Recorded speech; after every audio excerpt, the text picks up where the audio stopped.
Alright, back again, Luke here, and today what I want to do is just show you a little bit more about these arcade cabs here, these candy cabs in particular, show you a little bit more about the JAMMA harness, and then show you some of the insides of these things. So, unfortunately the mic that I'm using right now has a bit of a hum to it, but hopefully it'll be a little bit louder than the last one, so you'll at least be able to hear me. But let's take a look inside this thing here. This is the Neo Geo MVS U4. And it's a little bit different than the Super Neo 29 in a few different ways. The first thing you'll notice when you open up the door here is you'll have all of your buttons laid out.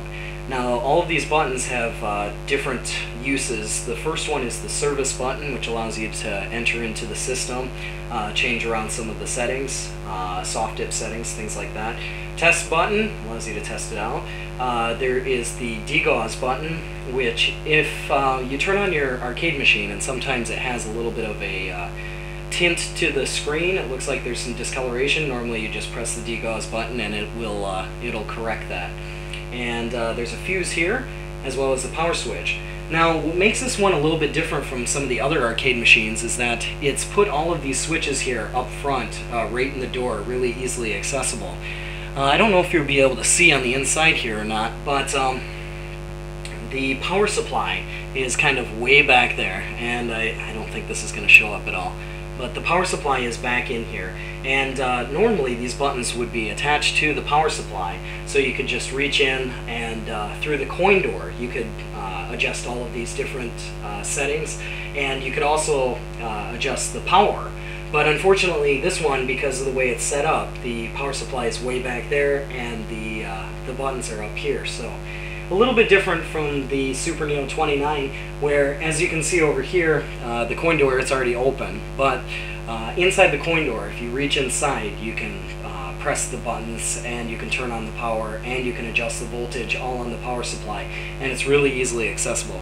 And this one's not so much. But inside here we have MVS, and this is a 6-slot board, and normally these MVS systems come with a 4-slot board. I think if you go over and check out Medica 350, he's got the exact same cab as I do, and he'll tell you the same thing. And he's also wound up changing his board out to a 6-slot board. But the interesting part here is this. This is the JAMMA harness.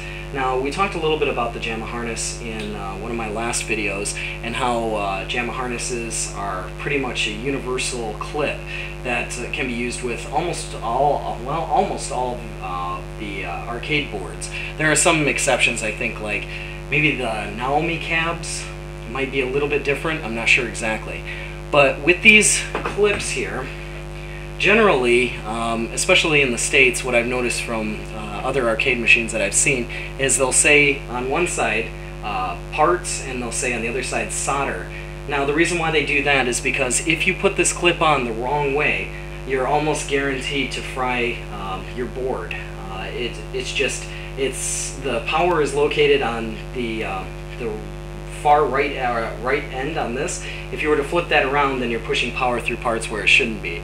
So when you put these clips on, you really have to make sure that the power, or the parts side and the solder side, are not reversed, because if you accidentally reverse them, you might be having to look at getting a new board. Some of these generic clips that look like this one especially don't necessarily say part side or solder side on them, but sometimes they'll have an arrow on them. At least this one has some sort of printing on it, so it's a little bit easier to tell which side is the part side and solder side. So what we'll do here is we'll try and plug this thing into our 6-slot board, and we'll fire this beast on.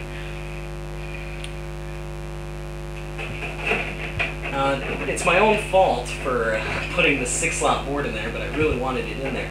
The biggest downside is the fact that it's taking up a lot of space, so it's kind of hard to get in here.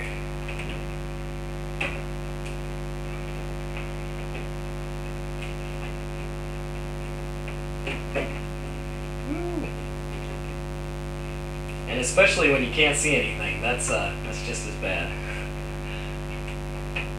Okay. So we got that all connected up there. Normally it just clips on there, and like I said, this is a little bit of a bigger board, so unfortunately it didn't get in there as smoothly as I wanted. But we'll pop in this game here, 8-man, and show you a little bit of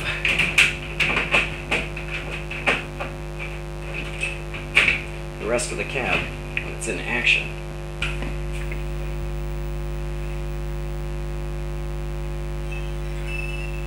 Okay, we got this thing running. Now, with this cab, as I've been mentioning before, it's a little bit different than this Super Neo 29 in a lot of different parts here. If you look at the Super Neo 29, well, let's turn this one down a little bit. Turn that down just a little bit. If you look inside the Super Neo 29, one thing you'll notice as soon as you open it up is located right here is going to be all of your settings. Now this will be for the red, green, blue, contrast, horizontal positioning, horizontal size, vertical positioning, things like that. Really convenient to adjust, especially if you change out a Neo Geo board to a regular arcade board, or if you just change out different arcade boards. But for this one here, in order to get at those switches, what you have to do is you have to open up the control panel here. And another interesting thing about inside the control panel is this is where your coin door is. So if a coin gets stuck, or if you just want to add some credits and you don't have it on free play, you have to put your finger down in here and actually add credits, which can be kind of a pain.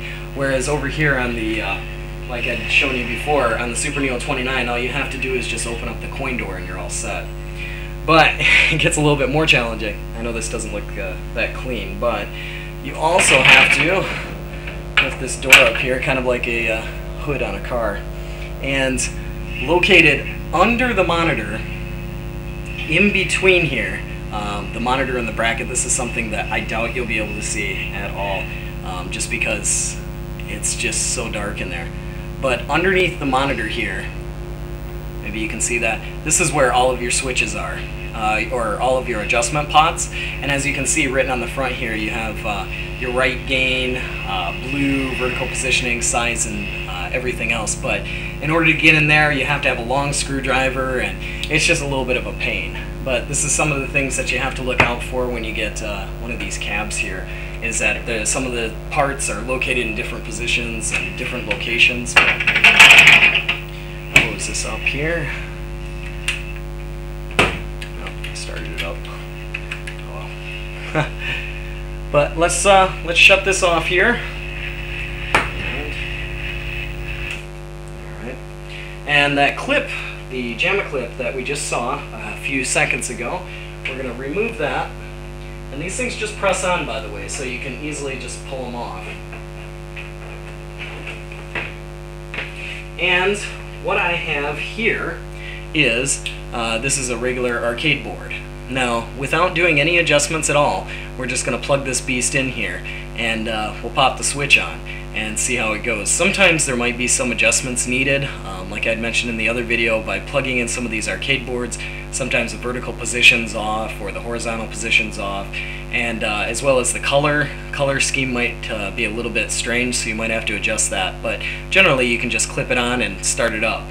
But let's give it a shot here. This part right here, this is our part side. As you can see, there's all the parts on it, all of the circuitry, and that's going to be on our part side for our JAMMA harness here. So just make sure that you have that connected the right way. And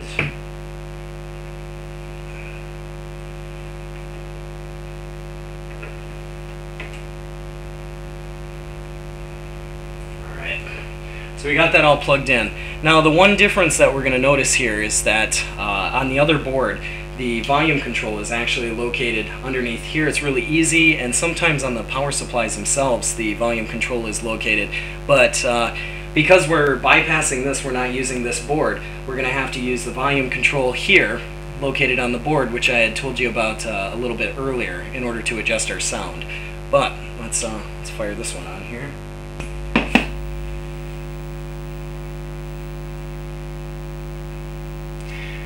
So right from the start, like I said, no real huge adjustments needed. It looks like maybe the horizontal might be a little bit off, but